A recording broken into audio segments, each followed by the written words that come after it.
Activity 1.4 implementation of hearts میں خوش آمدید۔ اس ویڈیو میں ہم جائزہ لیں گے کہ تدریسی عمل کو مؤثر بنانے کے لیے ہم higher order thinking skills HOTS کو کن اہم شعبوں میں امپلیمنٹ کر سکتے ہیں۔ طلباء کو علمی تجربات کو گہرائی میں سمجھنے کے لیے مختلف مہارتیں جیسے انالیسس، ایویلویشن اینڈ کریشن کی حوصلہ افزائی کرتے ہیں، کیونکہ یہی مہارتیں critical thinking and problem solving کی مہارتوں کی بنیاد ہیں۔ اس ویڈیو میں آپ کو رہنمائی فراہم کی جائے گی کہ وہ اپنی تدریس میں ہارٹس کو کیسے شامل کر سکتے ہیں تاکہ طلباء کو تعلیمی اور حقیقی زندگی کے چیلنجز کا مقابلہ کرنے کے لیے بہتر طور پر تیار کیا جا سکے۔ کلاس روم آبزرویشن ٹول کاٹ کے ذریعے ہم یہ جانیں گے کہ افیکٹو لرننگ کے 5 اہم عناصر کون کون سے ہیں اور ہائر آرڈر تھنکنگ سکلز ان کو مؤثر بنانے میں کیسے مدد کر سکتی ہیں۔ آئیے ان 5 اہم عناصر کا جائزہ لیتے ہیں جو کلاس روم آبزرویشن ٹول کے ذریعے جانچے جاتے ہیں۔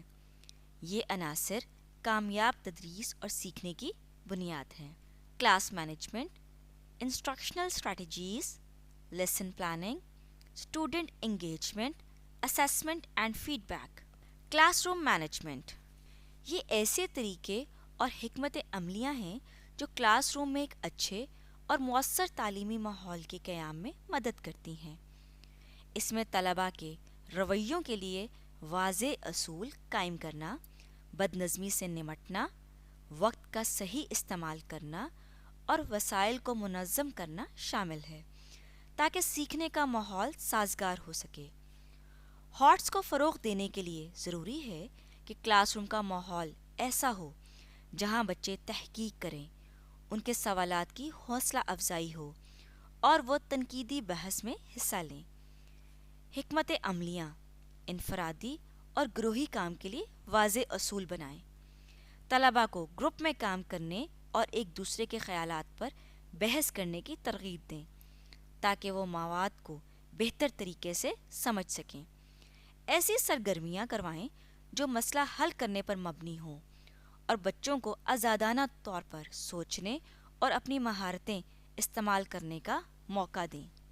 انسٹرکشنل اسٹریٹجیز ایسی تدریسی حکمت عملیاں اور تدریسی طریقے ہیں جو اساتذہ بچوں کو ان کے لرننگ گولز کے حصول میں مدد دینے کے لیے استعمال کرتے ہیں۔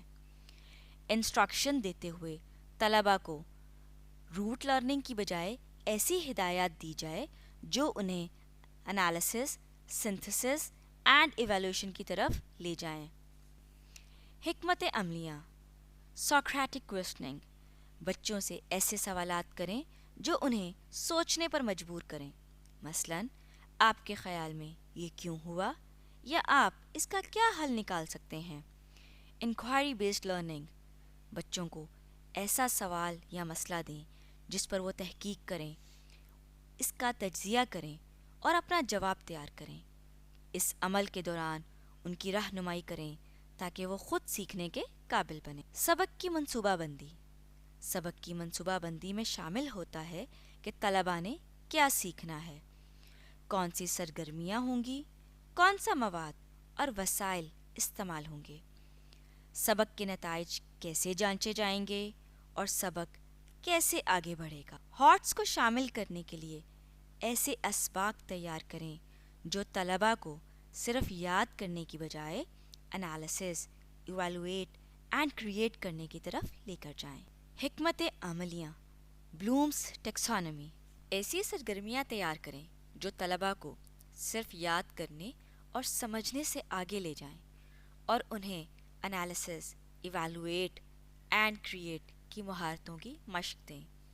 مثال کے طور پر انگریزی کے مضمون میں ہم طلباء کو ان مہارتوں کی مشق دینے کے لیے character diary, story map comparisons, debate the ending, rewrite the story and design a comic strip جیسی سرگرمیاں ترتیب دے سکتے ہیں۔